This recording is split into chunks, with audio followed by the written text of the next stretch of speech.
Madam Secretary, and thank you for being here today to testify for the President's fiscal budget 2026 budget request for the Department of Labor. Thank you for being here. I'm pleased, as always, to be joined by Senator Baldwin, the ranking member of the subcommittee. We've worked together for several years now. And I'm happy to have, Susan Collins, our chair of our full committee, will be joining us later today. So, following 4 years of spending under the Biden administration, President Trump is taking steps to rein in our bloated bureaucracy and ensure that taxpayers' dollars are well spent. The department's request proposes to reduce funding for the agency by $4.6 billion, a decrease of nearly 35%. We look forward to hearing your testimony and discussing in greater detail your priorities, new proposals, and programs you think we should consider scaling back. This month, we continued to receive good news about the strength of the American economy. Our economy has added jobs every month since President Trump took office, and the unemployment rate has remained steady this past month at 4.2%. However, millions of Americans are still underemployed or have stopped looking for work altogether. We need to make sure that Americans have access to training programs, especially those that provide on-the-job training, and those focused in high-demand jobs, which in West Virginia includes important industries like coal mining and healthcare. I'd like to see the department take innovative approaches to expanding, and you and I have talked about this, apprenticeship opportunities to new programs and fields, as a lot of worthy apprenticeship opportunities don't fit the current registered apprenticeship mold. I'm interested in hearing more about how the Make America Skilled Again grant program will increase flexibility and improve outcomes for workers looking to upscale and advance their careers. I've also been a longtime champion of expanding and strengthening the early childhood education workforce through apprenticeships. Giving our educators a clear pathway to successful careers opens the door to higher quality and better coverage of care, but also helping both our families and childcare workers throughout the states. Having a highly skilled workforce is critical, but it's only half the equation. We must also continue to have common sense solutions to create an economic environment where businesses can thrive and create those good, well-paying jobs. I've been pleased to see this administration take steps to rein in unnecessary regulatory burdens that make it harder for businesses to create jobs. Earlier this month, the Department of Labor announced it will no longer enforce the Biden administration's independent contract rule, which jeopardized the ability of as many as 70 million freelancers, rideshare drivers, and other independent workers to earn a living in a way that best fits their needs and schedules. This rule would take away the freedom for West Virginia real estate agents, truck drivers, freelance writers, and other self-employed workers to choose their own hours and work around other life priorities like going back to school or raising their children. I hope to see this administration continue to remove bureaucratic red tape to allow companies to expand their workforce, grow their businesses, and show their employees how much they're valued in a growing economy. However, to be clear, not all regulations are bad. It is important to have appropriate protections to keep hardworking Americans, including our miners, safe. West Virginia is the second largest producer of coal in this country. For generations, coal miners in West Virginia have helped keep the lights on across the country. We built the country. But doing so has sometimes come at a great price. In the last couple decades, West Virginia has experienced major mining tragedies at the Upper Big Branch Mine and Sago Mine, which claimed 29 and 12 lives, respectively. I hope to hear more about the administration's plan to ensure that their workplaces are safe and that our workers are able to return home to their loved ones at the end of the day. Secretary Chavez-DeRemer, as the fiscal year 26 appropriations process moves forward, I know we'll continue to work together to address priorities and find common ground on how to best responsibly allocate our taxpayers' resources. Thank you again for being here today, and I'll now turn it over to the ranking member, Senator Baldwin. Thank you, Madam Chair. Good morning. Good morning, Madam Secretary. Thank you for being here today. We're here today to talk about the Trump administration's fiscal year 2026 budget request for the Department of Labor. Yet we have barely a page of information on the budget proposal less than 5 months before the start of the new fiscal year. What the administration has chosen to highlight in that one page is the establishment of a Make America Skilled Again block grant. A central element of that block grant is cutting funding for the department's workforce development programs by roughly half. This is a theme of this administration. Slash programs that Congress created on a bipartisan basis for Americans, put a slogan on it, and say without any evidence, great things will happen. This administration talks loudly about supporting and protecting American workers, but its actions are telling a very different story. Its chaotic tariff policies will mean fewer high-skilled jobs while increasing costs for workers. These cuts in this budget request would mean fewer opportunities for workers to gain the skills they need for good and high-paying jobs. The budget requests for a new Make America Skilled Again program argues that it will promote the full range of post-secondary education and training options. Secretary Chavez-DeRemer, if that were really the goal, I would be right there with you. I have long fought to boost trade schools, career and technical education, apprenticeships, and any proven pathway that gives people opportunities and a chance to succeed. But the real goal here is not that. The goal is cutting bipartisan programs that help my constituents get the skills they need to make room for tax cuts for corporations and the wealthy, another theme of this administration. Madam Secretary, when we met a couple of months ago, there was more that we agreed on than we disagreed on. For example, we talked about the importance of registered apprenticeships. I have been proud to support efforts to expand them in Wisconsin. In our state, employers train 10,000 registered apprentices in 200 different occupations every year. But you're proposing cutting funds for states and local workforce training programs which support apprenticeships. Those cuts would be nearly a third.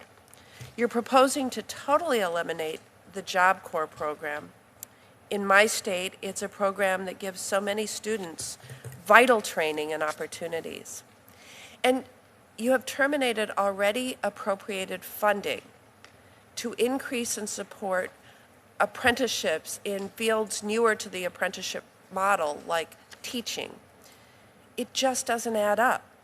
Between what you have already done and what you're proposing in your fiscal year 2026 budget, this will leave Wisconsinites with fewer opportunities to find that pathway to a good-paying job and a stable life. And that's what we know from the very few details that have been provided so far. I'm worried about what other supports you might want to take away from workers when that full and detailed budget request comes out. I'm concerned that what I have seen at the department over the last 4 months doesn't bear any resemblance to our conversation prior to your confirmation. That's because this administration is being led by OMB, Elon Musk, and DOGE, who are exerting unprecedented control over executive branch agencies and crossing the line of separation of powers. Madam Secretary, while I heard your words expressing support to combat forced labor and child labor exploitation around the globe, actions to date tell a different story. Terminating hundreds of millions of dollars in grants that our laws require the department to award and characterizing them as America Last programs reveals a different priority. That funding helps prevent labor exploitation abroad, which supports American workers here at home. As long as big multinational corporations can turn a blind eye toward labor abuses down their supply chains and get the green light to move operations to the lowest cost countries that don't respect workers' rights, American workers will pay the price. Madam Secretary, it's your job to make sure they compete on a level playing field where we will win. Here at home, the department has also been busy eliminating grants supporting women in the workforce. We've seen the chainsaw at work in eliminating grants to fight gender-based violence and harassment and support women in apprenticeships and non-traditional occupations. These grants are not optional. They are in law. on a bipartisan basis, Democrats and Republicans put into law that your department invest in programs and issue grants that reduce barriers to work for women. And Madam Secretary, you must be familiar with shortages of trained workers. And I am sorry to see that you're turning your back on support that opens doors for women to address these workforce needs.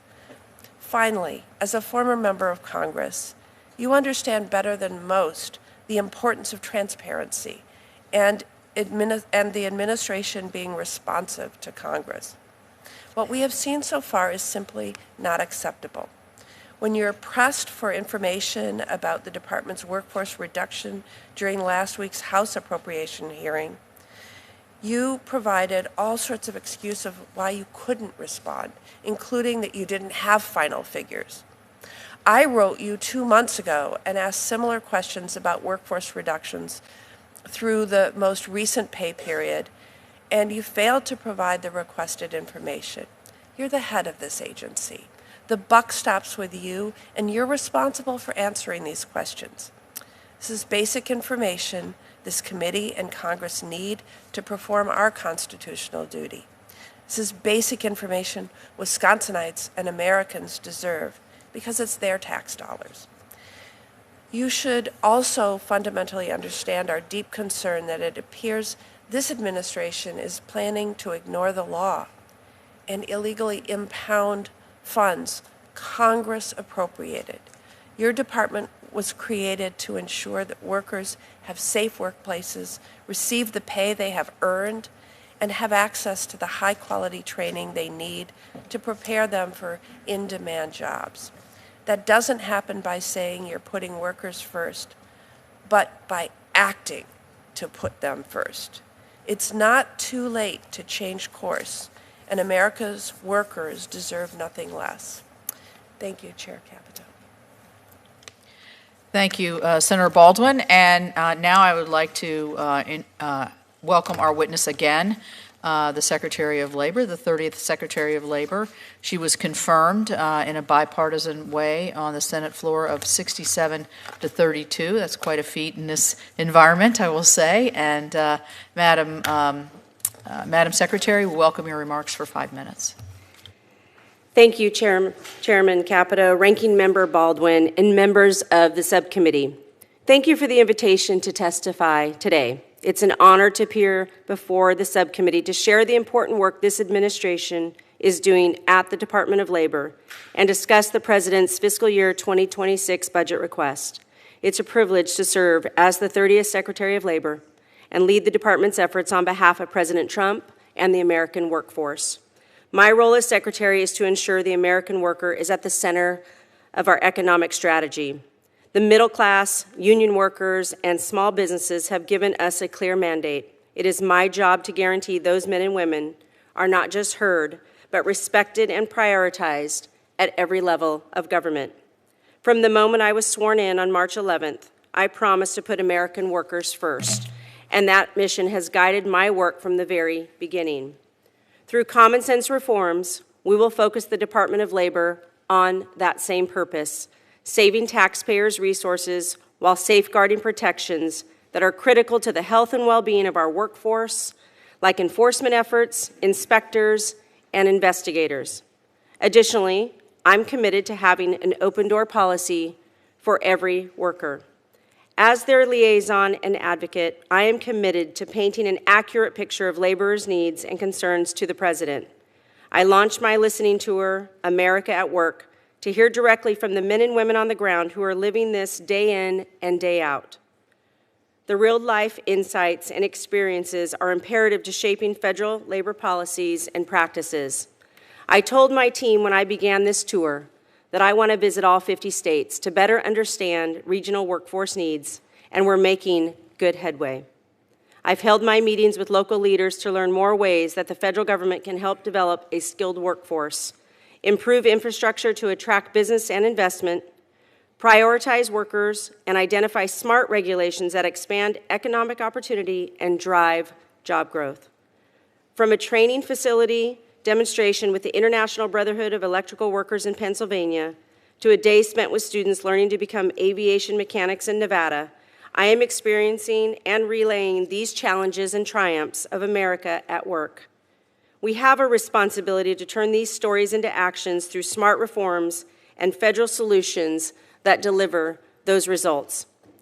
This worker-centric approach is part of the broader economic momentum President Trump is driving. With nearly $10 trillion in private investments so far, Americans are seeing great progress in the growth of our jobs, our economy, and our competitive edge. To further stimulate economic growth, the Trump administration is overhauling the waste, fraud, and abuse that has characterized the federal government's use of tax dollars for decades. The Department of Labor is eliminating unnecessary red tape that stifles innovation. We are on track to restore freedom and purchasing power to hardworking men and women. For example, the Labor Department recently uncovered $4.4 billion of unspent and unusable COVID funding and is actively working to return that money to the Treasury in its entirety. When Americans' hard-earned tax dollars aren't wasted, more of their paychecks can go toward things that actually matter, putting food on the table, gas in the cars, and providing stability for our families. Workers are the cornerstone of our economic comeback, and that's exactly why America First policies matter. I stand by ready to equip, train, and support our workforce so that they can thrive in the ever-changing job market. Consistent with these efforts, the President's fiscal year 2026 budget gives states and localities flexibility to spend workforce dollars in a way that makes the most sense for them. By consolidating siloed federal training programs into a single Make America Skilled Again grant, states will be able to spend more time and money delivering high-quality training for their workers and less time complying with burdensome federal regulations. Pursuant to 2 critical executive orders, my department is hard at work to collaborate with the Departments of Commerce and Education to unlock the potential of the American worker. We are looking to strengthen registered apprenticeships, modernize workforce development programs, and invest in opportunities that upskill workers to meet current labor market demands. I'm confident that by revitalizing our workforce and preparing workers for the jobs of tomorrow, we are breathing life into the American dream. I believe, as you all do, that we must work together to foster an economy that ensures every American can thrive with good pay, safe working conditions, and that secure retirement. It is my honor to work on behalf of President Trump as we bring jobs back to the United States and put the American worker first again. I look forward to working with Congress each and every day on these important goals, and I look forward to our discussion here today. Thank you, Madam Chairman. Thank you. I'd like to next welcome the chair of the full Appropriations Committee, who's with us here today. She needs no introduction at all, but she's committed to leading this committee in a more functioning manner and hopefully on the floor with our appropriations bill. So welcome, Senator Collins. Thank you very much, Madam Chair. Welcome, Madam Secretary. Madam Secretary, as you are well aware, last month the Department of Labor announced that enrollment at Maine's 2 Job Corps centers was abruptly halted. The Loring and the Penobscot Job Corps centers serve nearly 500 students in Maine each year and have become important pillars of support for some of our most vulnerable teenagers. Loring also has 129 staff members and is one of the largest employers in rural northern Maine. Then the administration submitted a budget request that proposes to eliminate Job Corps altogether. This will deprive thousands, tens of thousands of Job Corps students across the country of the opportunity to gain valuable skills and credentials to pursue higher education or enter the workforce or join the military. It's clear that Job Corps, while not perfect, works. And I want to tell you the personal story of a young woman, and I've put up her pictures, so that you can see her. I first met Adez Torres in 2008 when she was a Job Corps student in Northern Maine at the Loring Center. She was originally from Connecticut. She was experiencing homelessness. She was in a very difficult, dangerous situation, and she recognized that she needed to change her life. She learned about Job Corps largely by chance, and I asked her, how did you choose the Job Corps Center in Northern Maine? She said, I needed to get as far away in the Northeast from the terrible environment in which I was living that I possibly could. Well, the story has a very happy ending. In 2019, I was the commencement speaker at Hudson University in Bangor. And who comes up to me but Adez? She has earned with honors her nursing degree. She went on to get her nurse practitioner degree. She totally turned around her life. And that is the second picture that I'm showing you. And you'll notice that she is holding in her hands the pictures that we took when the Job Corps students came in 2008 to see me here in Washington. Job Corps literally saved her life. And she has been in the medical field ever since. It was Job Corps that made this possible. So I, for the life of me, do not understand why the administration wants to eliminate this valuable program. And I know when we've had a discussion on the cost, it is so much more expensive if someone, because of the influence and lack of support, ends up addicted or sex trafficked or in jail than it is to have them go to a Job Corps center and receive the guidance and skills that they need to turn around their lives. And I wanted to make this real to you by showing you the two pictures and the change in this young woman's life.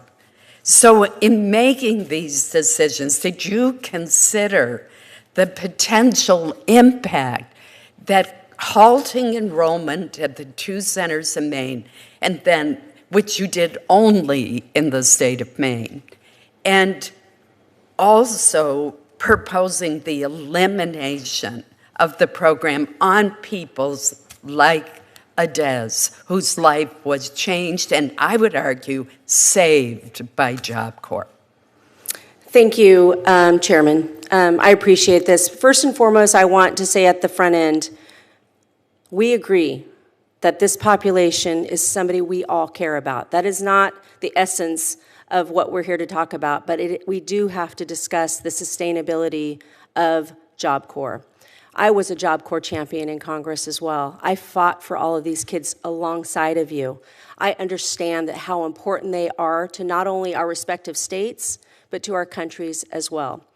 We issued at the Department of Labor, and I know we've had this conversation, and I know it will be ongoing with your office and many others, because it's essential that we address the population of 16 to 24 these are really essentially pre-apprenticeship programs that we know that they need the skills and the training for their entire lives, as you said, can be many more things than just upskilling, but we do have to look at it from a perspective is it sustainable over time? And so we've released, the Department of Labor, a public transparency report that has never been done before and never exposed the costs for each and every state. And I know that I've shared with many of you the respective costs. I will continue to look at this, but the transparency report shines a light of the serious flaws of this program. So here's what I would say. Can we imagine together what it's like to continue to focus on this population throughout the country and do it better, more responsibly, and protect the American taxpayer, because on the outcome, we want those tax dollars to be spent in a responsible way and still have the measured outcome that serves this young woman and many others. That's what I'm focused on doing, and I am committed to each and every one of you to work through that process and what that looks like. No final decision has been made, but we are reviewing every Job Corps facility, and I understand the President's budget is signaling that this is not something that is sustainable over time. It's a $1.7 billion program with a 38% graduation rate, when oftentimes the cost of almost $50,000 per student, and to get out about $156,000. We are in the hole now. I would have to come to the Appropriations Committee and ask for more money to just get us back to baseline, to have a graduation rate of 32%. So can we do better? I think we can. And I'm committed to working with all of you, because this population of people is important to me, just like it is to you. And so if you'll allow me to continue that conversation with you along the way, I promise you, we won't forget this population. We want them trained, upskilled, reskilled, and have a job that changes their lives for the future of this country as well. Thank you, Madam Chair.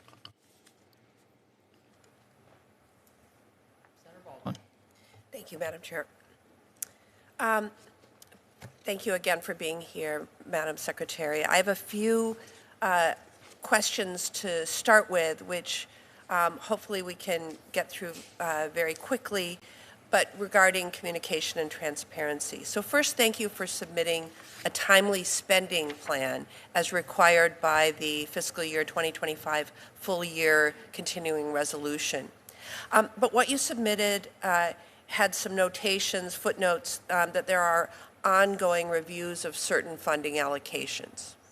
So will you commit to having your staff provide periodic updates to the Appropriations Committee staff on that review and the department's implementation of the appropriations law? Yes.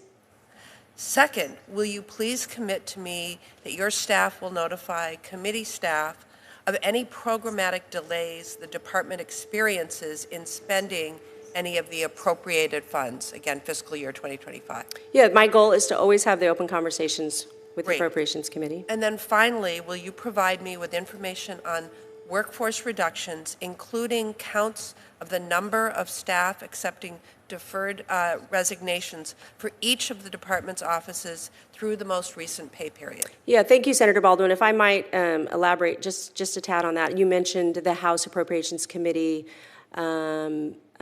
Congressman Steny Hoyer asked me that exact question. I did not have that information at that point. So we're still in that 45-day window. Approximately 2,700 employees have opted to take that DRP. I reported that out also to Congressman Hoyer as well, so just as an FYI. And also for our inspectors and our investigators, which I think is key to the Department of Labor, the essential workers through OSHA, MSHA, and Wage and Hour Division, we have exempted from taking that program because they are essential to the Department of Labor for the enforcement.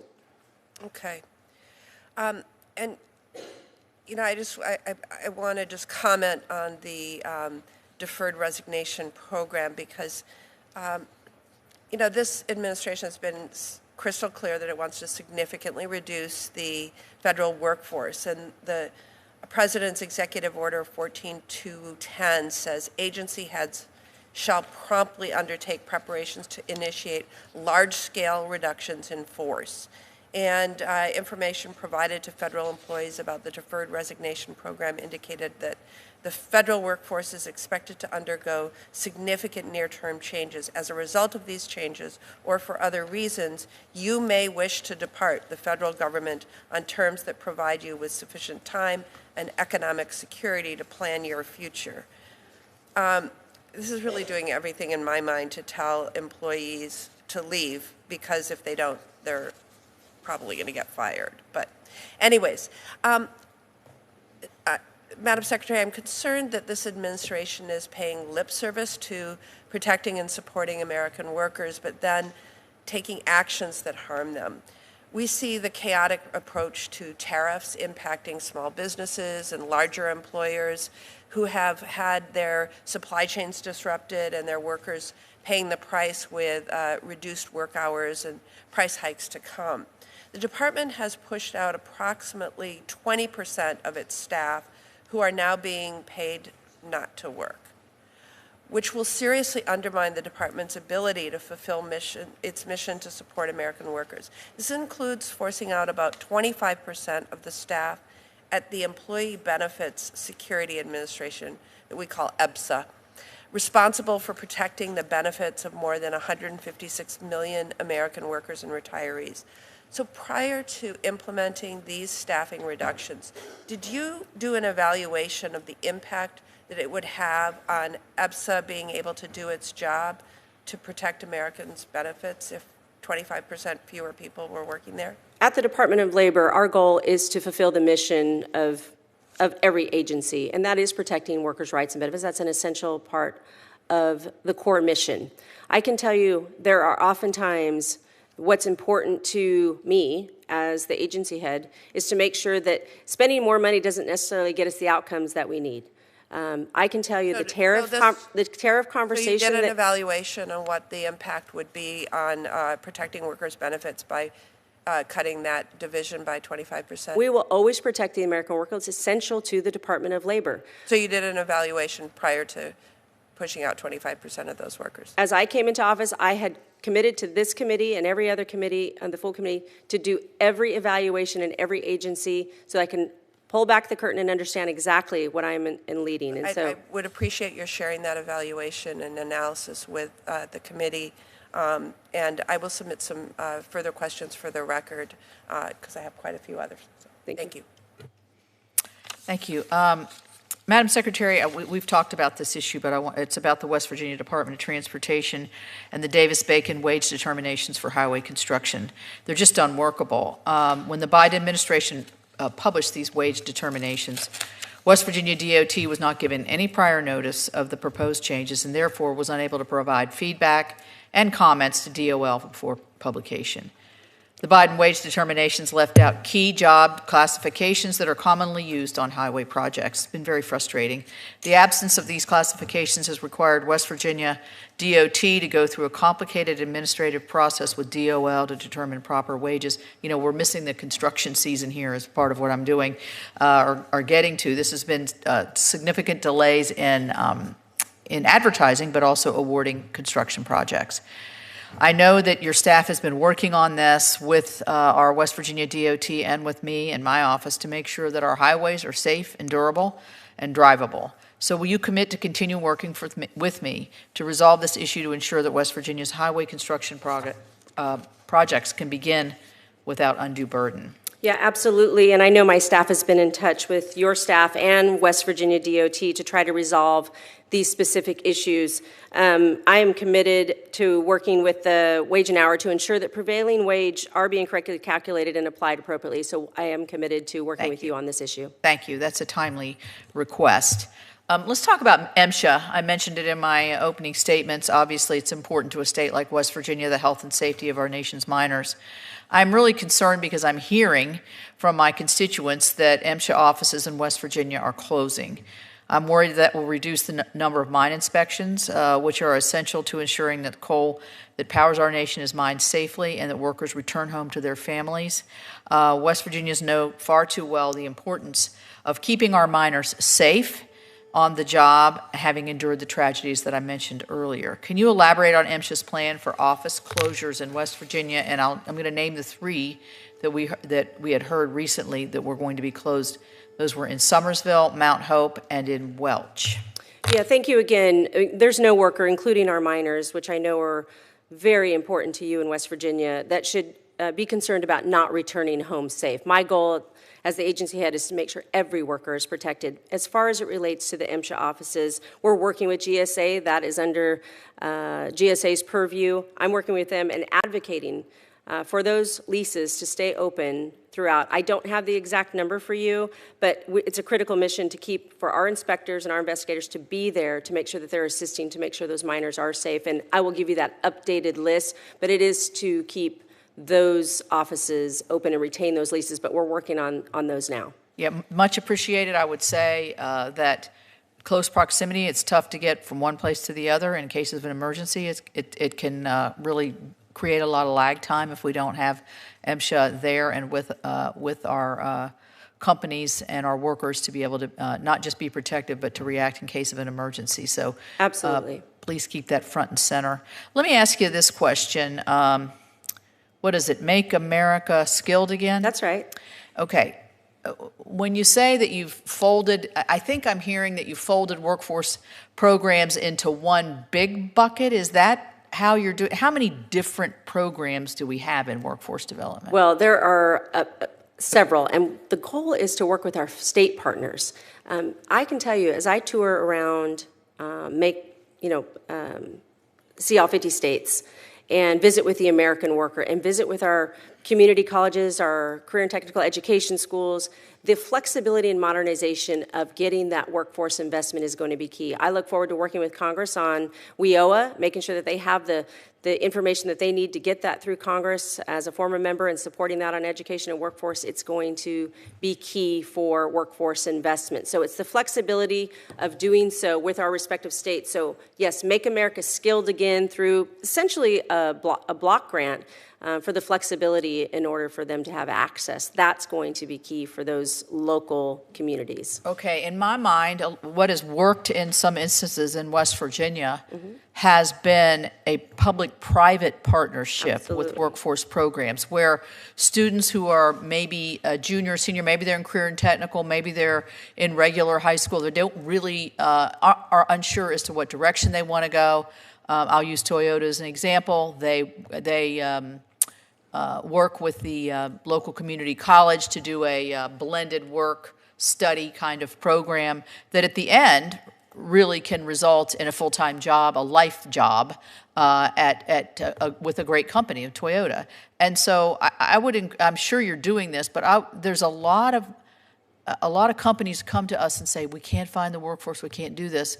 And, the money spent up front with younger students so they can be exposed to different kinds of careers, and also through a work-study kind of a program that really shows them the benefit of working, the benefit of making, the benefit of learning, the benefit of being able to move up.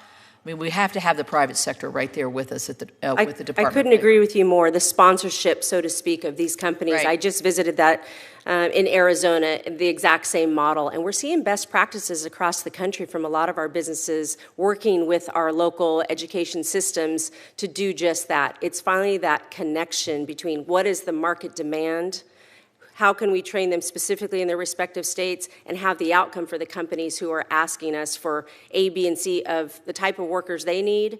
And so how we connect those dots is essential for me. And so that is the key to my America at Work tour, to visit all 50 states and understand what the market demand is and how we connect those dots. And that is going to come through Make America Skilled Again grants. Thank you. Senator Reed. Thank you very much, Madam Chairman, and welcome, Madam Secretary. Thank you. Thank you for the thoughtful call this week. I appreciate it very much. Like Senator Collins, I'm troubled by the proposed elimination of the Job Corps. She said it very passionately, and I support her 120%. As I discussed with you over the phone, we have a Job Corps Center in Exeter, Rhode Island. And it's not only critical to these young men and women to develop their talents and be productive members of our society, but also it's a key aspect of our submarine production with their relationships to Electric Boat at Quonset Point, Rhode Island. If we don't have these trained and skilled workers, we will fall behind further and further in terms of submarine production, which will be detrimental is an understatement to our national security. And again, I think it's something that we have to seriously. The one Job Corps Center, Exeter, that Exeter, you Rhode mentioned, Island, that's specific and intentional in working with the companies. And while there's a difference in certain Job Corps centers, I know that the cost per enrollee there is $65,000, and cost per graduate is about $191,000. What we also know, as I mentioned, kind of as a whole, the overall graduation rate is about 38%. And so again, most of the Job Corps graduates, if they come out, are making just under $17,000 a year. So my goal is to not forget this population and work with you all on how we transition to a pre-apprenticeship. And the president's executive order on 1 million apprentices throughout the country is going to be a directive to me and the Department of Labor to make sure that we are addressing that across the board. Well, let's go to that transparency report you refer to consistently. All these numbers are based upon data from really the heart of the COVID epidemic, in which, because of COVID, 34% enrollment was at 34%. Today, enrollment is at 75%. And if you ran those numbers today, the course per student would go down dramatically. So your argument that this is just a waste and too expensive is a direct result, a calculated result of picking the most favorable point you could to reinforce an argument I would suspect the administration had before you even got there, which is let's get rid of this program and find some numbers to justify it. That's not a true statement. That's not a true statement. What year is it? Are these numbers coming from? Well, they are pre-COVID, but the same amount of dollars were spent, despite how many enrollees were there. So it's more than just the one-legged part of the stool of the cost. The transparency report also let us understand that there are other flaws in the program. And through that transparency report, we saw that there are many of these students who are in harm's way, whether through rape, murder, incident reports that have come out. So I have to look at the whole picture, but I can tell you this. I want to care about the apprenticeship side of this. So it's not a forgotten on this population. I will work with you specifically in your state to address those students. Let's look at the transparency report another way. It appears to count students, for example, who go into military service or further education as having zero earnings. As a result, you can make the argument that after all this money is spent, these young people don't get jobs worthwhile, et cetera. This is a calculated, not transparent, but deceptive report, in my view. So I would hope you would recognize that and review it. The other aspect I think we have to share straight is this block grant approach to training. I've been serving here for a while. The block grant is a deliberate approach that's been taken by many administrations to gradually end programs. Because all you do is the next year, if inflation is 3%, the block grant goes up 1%. And after about 5 or so years, states begin to say, we're not getting enough money to do this, why should we put our money in? Further complicating the block grant approach is that if you look at the totality of the Trump budget, the question in states, your state, West Virginia, how are we going to make up the cuts to Medicaid that will basically undermine our entire healthcare system? How are we going to make up the cuts to elementary and secondary education? For example, in my state of Rhode Island, $34 million from Medicaid goes into taking care of young students there. Does the state just say, well, we can't afford that anymore, et cetera? So what you're going to see in reality is that this block grant will rapidly deteriorate to nothing. And two, states will not have the ability, yet partnership, because given the choice of saving a healthcare system or saving a school system, I would suspect they would choose that over some of this training. So again, this approach seems to me to be entirely unsubstantiated by real analysis and something that's going to cause more problems. And it's not going to deliver training to young people. So, and, you know, the other thing is, clever remarks are the downfall of people. Thank you. Thank you, Senator. Thank you. We're waiting. We're in the middle of a vote, so I'm going to take license here to ask another question. As you look across the whole labor statistics and jobs of the future, where are the biggest shortages that you're hearing at the Department of Labor that you can project over to the next 5 to 10 years? Well, as we do the full analysis, we're seeing the manufacturing jobs come back. As I visit with companies and businesses throughout the country on this tour, and even previous to that in Congress, we've, as you know, we meet with many corporations and businesses and the American worker, as well as a former mayor, understanding what's on the ground. So we're seeing the manufacturing jobs, construction jobs come back to the United States. It's that missing connection right out of college into these companies. Also, what we're seeing is AI. We're seeing that as well come forward, and how we're going to direct the future and the modernization and assist the American worker with artificial intelligence. And that's another executive order from the president, is to train these American workers to that degree as they're needed. If we're talking about workforce development in agriculture as well. The precision agriculture, what we're seeing is incredible on the ground. So there's a lot of sectors. We're seeing those job numbers come back. 177,000 new jobs last month, 228 the month before, almost 451,000 new jobs have come forward since the president took the helm. And so I'm looking forward for that to grow. Okay, before I turn to Senator Murphy, I would put healthcare on the list. Senator Murphy. Those numbers went up as well, Senator. They're still, I mean, you hear it everywhere. I'm sure you hear it in your state. But they're coming back. Yeah. Thank you very much, Madam Chair. Good to see you, Madam Secretary. Thank you very much for being here. When we had a chance to talk during your confirmation hearing, I raised a worry that I think reflects what many Americans are talking about today, the access that a handful of very powerful people have to the president, to the White House, and to this administration. It feels like, if you're powerful, if you have connections to the president, you can get some special deals. And in particular, a lot of folks in this country, have been very concerned about what Elon Musk's agenda has been.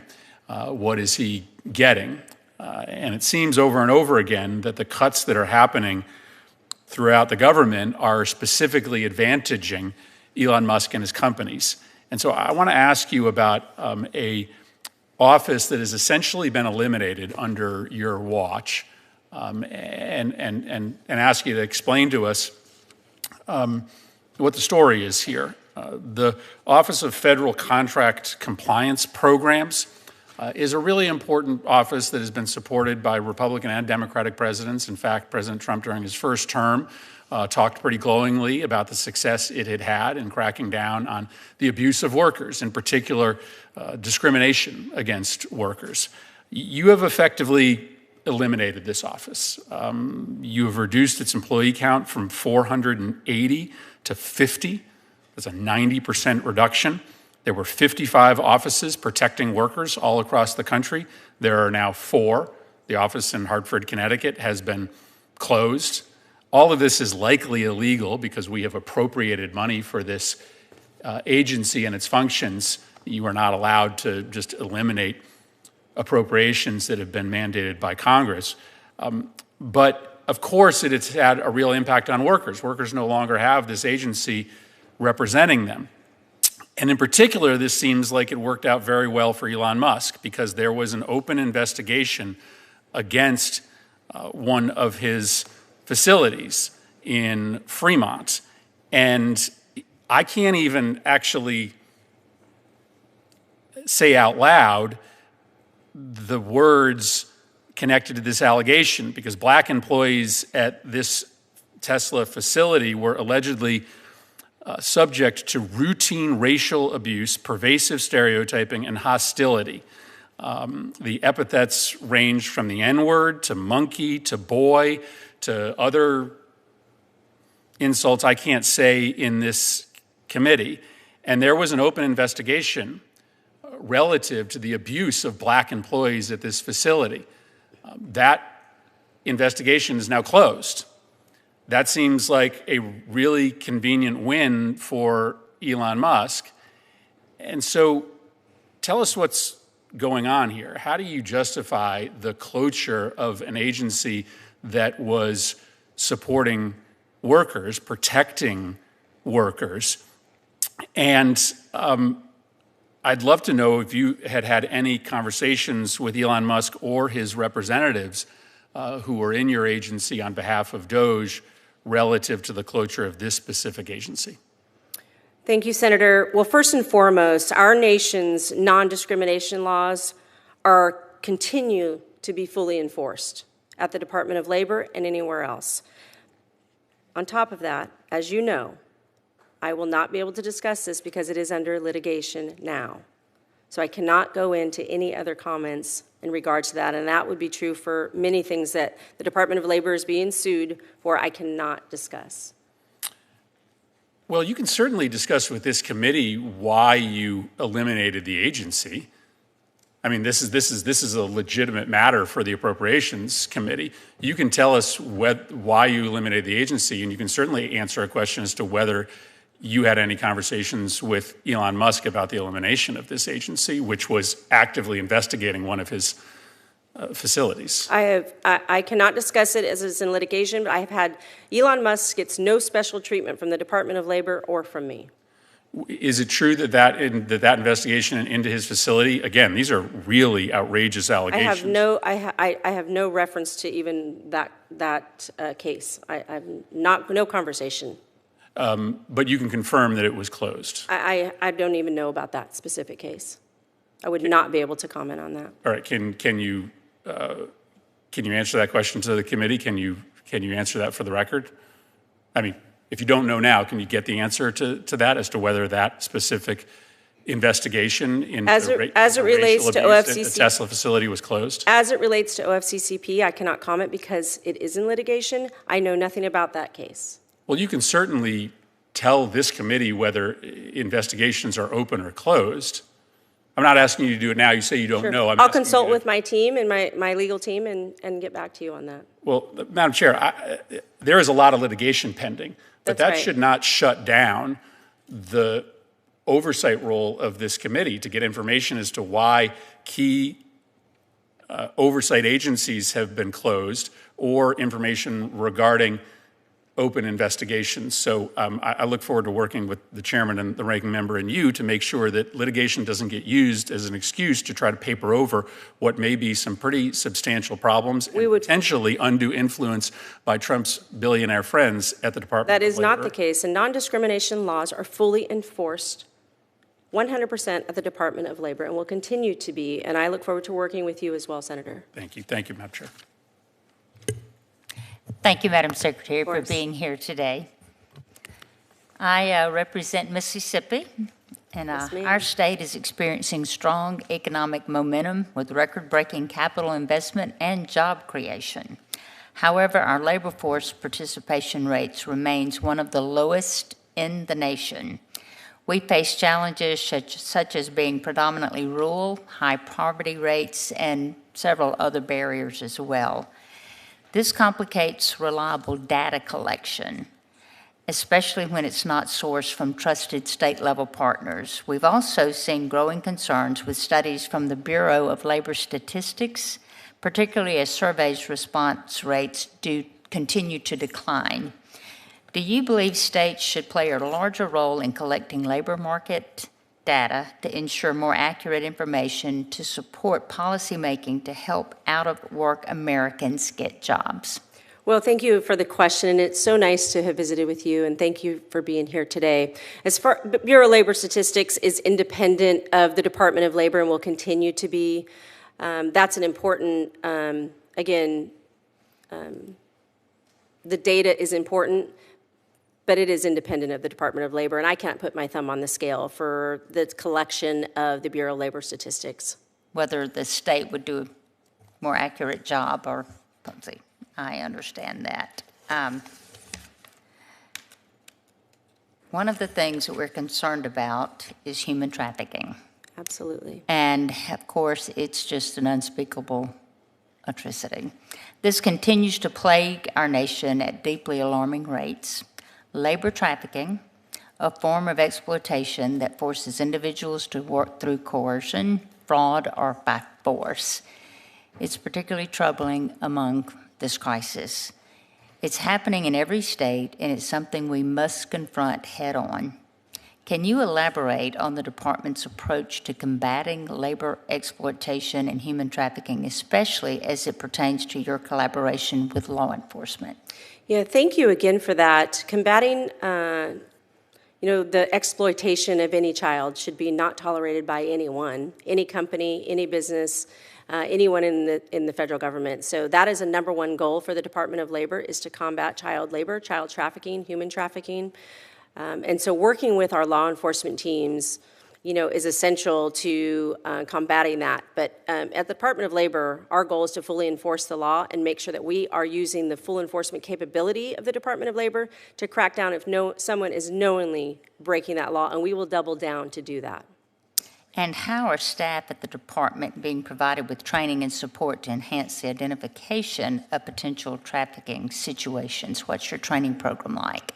Well, it's essential through the Department of Labor to make sure that we have the highest skilled employees, to make sure that we can work with our state partners and our businesses throughout the country so that we can identify where that is happening, and we can have that enforcement agency make sure that we're reaching out and through the Inspector General's office as well as our enforcement offices to go in and be able to understand what the possibility or the alleged, if it's child labor, if it's child trafficking, that we can get the full picture in order to, that they understand that we have to have that in the full enforcement of the law.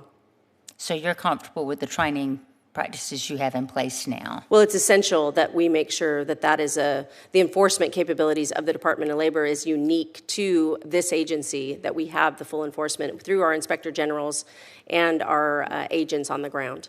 Is there anything this committee can do to assist you or your agency in that? Well, I would certainly like to have a more comprehensive conversation, maybe specifics in your respective states about what you need from the Department of Labor, and work together. Great. Thank you very much. And I also, as with Senator Collins, I'm concerned about the Job Corps Center's locations in Mississippi closing. And, hopefully we will have something to replace that, because it is a great concern. They're all over the state. Gulfport, Batesville, Crystal Springs is close to me, and it is very valuable to Mississippi. And I would like to just associate myself with Senator Collins's comments. And now we go to Senator Britt. Thank you so much, Madam Chair, and thank you for bringing up those important issues. I think we're all seeing that in our states, and so look forward to working with you to make sure that we get these things right. So, Madam Secretary, you have hit the ground running at the Department of Labor. You just kicked off your America Works tour, or America at Work. Yeah, so tell me about that. Obviously, you've been listening, learning, coast to coast. We certainly want to have you in Alabama, but I'd love to know, what are you hearing from people all across the country? What are their greatest concerns, and what things do you feel like you need to be taking action on? Well, certainly the topic is the workforce when I'm on the ground, and part of the equation and how we're going to grow this economy. The president has a mandate that growing the American economy is key, giving more power to the people, keeping more money in their pockets. So connecting the dots of the workforce to what the market demand is. So on the ground, the questions that I ask when I'm visiting with these American workers is, what are the barriers? How can we assist you? What's the workforce training? What gets in the way of you deciding to join the labor force? And those answers can be vast. Yeah. Obviously, it can be families, it can be childcare, it could be funding to get the skills that they need. So my job is to fill in those gaps. How can I assist in doing those? And so some of the things that we're hearing, not only from the companies, are we want more workers, men and women, to join the labor force. Mm-hmm. We want that participation rate to go up. And it's been holding steady, and we want it to go up. Absolutely. So that's one of the things we talk about in our state, is how do we increase our labor participation rate? You touched on a number of things, and I think my colleagues have asked some questions about apprenticeships and that kind of thing. I want to hone in on one thing that really hasn't been discussed today that you just brought up, and that is childcare. Whether I am at the top of the state or the bottom of the state, or whether I'm at my largest manufacturer or, a small business on Main Street, they say, workforce is an issue, and they continually either lose people because of reliability or affordability of childcare, and or it is more challenging to recruit. When we started digging in on this, we saw that about 59% of stay-at-home and or non-working or part-time working parents say they want to re-engage in the workforce, but that affordability or accessibility of childcare is an impediment to that. Now, look, if you want and have the opportunity to stay home, I absolutely want that for you. But if you want to re-engage in the workforce and help with President Trump's vision of building back America, then I want to make sure that we remove those impediments.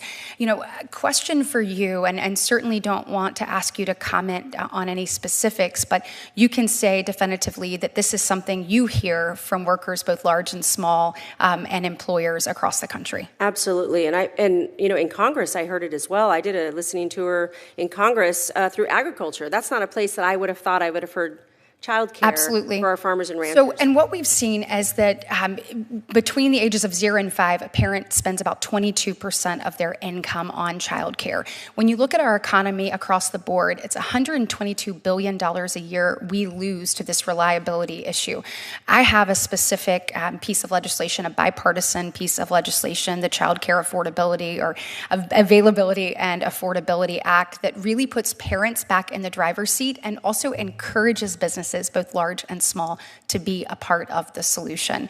I think it's critically important that we empower parents, we empower hard-working Americans, and we help create a path for their American dream and for prosperity. So not asking you to comment on the specifics of my legislation, but knowing that we could be doing more to help these hard-working parents, I think you would say that's something that you agree with. Absolutely. And whatever technical assistance I can give to any member of Congress as they move their own legislation through, I'm glad to do it and give you that data that you might need to work with your Wonderful. Well, we'd love friends. to continue to work with you as we build momentum. We've been building it in a bipartisan way. I think this is something Americans deserve better from us, and we're trying to produce that.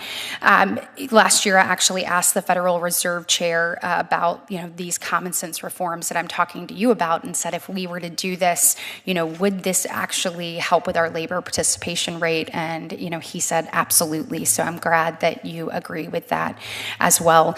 In my last few seconds, just want to talk a little bit about apprenticeship programs. I know that there has been some different information out there, and wanted to give you an opportunity to speak to the fact that President Trump and obviously the department value these apprenticeship programs and continue to work to create pathways for them. Well, thank you. I'll be brief. 1 million apprentices is what the president is asking in order to fulfill the need for those workers to grow this economy. We have anywhere between 680 to 700,000 apprentices now. We want more apprentices in the pipeline. So we're working very diligently through the Department of Labor to have that really lean into those registered apprenticeships and give the tools that are necessary for those companies to say, that's what we want to do. So for an example, International Association of Firefighters just launched their first apprenticeship program because we know we need our firefighters throughout the country. And so, again, I think we've added about 83 apprentices since January, and so we're well on our way to that million. Thank you so much. I look forward to working with you on all these issues. Thank you, Senator. Senator Baldwin. Thank you. Senator Britt just teed up the path that I wanted to take on registered apprenticeships. It's obviously a high-quality pathway to help workers find jobs that pay good wages. And since fiscal year 2016, Congress has worked in a bipartisan way to invest in apprenticeships. I've long been a champion of registered apprenticeships, as Wisconsin was the first state in the country, we talked about this, to have one. And I was particularly excited to see expansion of registered apprenticeships in new sectors, including in education. It can be hard to stand up a new apprenticeship, and the federal government has funded intermediaries to help provide technical assistance to do just that, and other supports to entities that are interested in creating or growing registered apprenticeships. And it's why, and I said this in my opening comments, but I was really disappointed that in the first few months of Trump's presidency, we seem to be going backwards on apprenticeship expansion. The administration has canceled several apprenticeship contracts including contracts that were helping various communities grow their apprenticeship programs. And then the president's fiscal year 26 skinny budget request came out, which seeks to really decimate funding at Department of Labor, state and local workforce programs by over a third. At the same time, President Trump also issued an executive order calling for, as you just mentioned, 1 million new apprentices in our nation. And those actions seem to be at odds with one another. So, Madam Secretary, will cutting funding for apprenticeship programs and significantly cutting funding for workforce training programs that support apprenticeship programs, how does that advance the goal of 1 million new apprentices? Well, doing business as it's been done in the past hasn't always produced the best outcomes. I am working very closely with this administration on reaching that goal of 1 million apprentices throughout the country. And as you've just heard me say, we've added about 83,000. Chairman Capito said the same thing, working through the public-private partnerships and assisting our federal and state relationships, fostering that, I think is what's key here. You know, as a former mayor and on the ground, it was essential to me to understand where our needs were in the education system with our community colleges, our career and technical education. Partnering them with private sector and public sector, I think, is where the key is, and making it easy to modernize. I just sat with the department yesterday to talk about the apprenticeship program and how we can develop a more streamlined, modern approach to make it easier and more flexible to even work the system in itself. So while I think saving money is reconciliation with doing the same thing. Contracts were terminated? Do you know why those contracts were terminated, if that's just the approach that you say you'd like to take? Well, the approach is that we want to grow the apprenticeship program, and that's exactly what we're doing, and we're going to continue to do so. And that is being on the ground and understanding what the market demand is. I will do everything in my power to make sure that our workforce investments are key to our respective industries and work with those partners to develop those. So registered apprenticeship programs are successful because of important standards that ensure apprentices are trained to learn the skills they need in a safe setting. And I want to be clear, to reach the goal of 1 million new apprentices with more limited resources, as is in the skinny budget, weakening the standards of registered apprenticeship programs is not on the table. We're not. The goal is to enhance, promote, and foster and grow these apprenticeship programs. We want to protect the American worker. That is everything I do every single morning when I walk into that office, I think about the American worker first. Every decision that is made, and we're going to make it better for the American worker. That's what the president is asking me to do.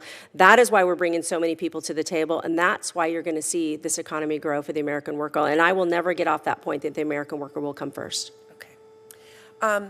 Thank you again for being here, Thank you. Madam Secretary.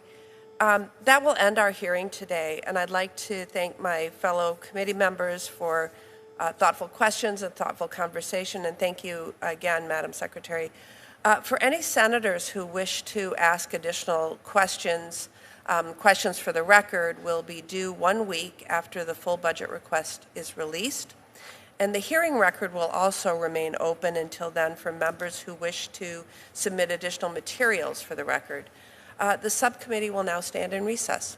Thank you.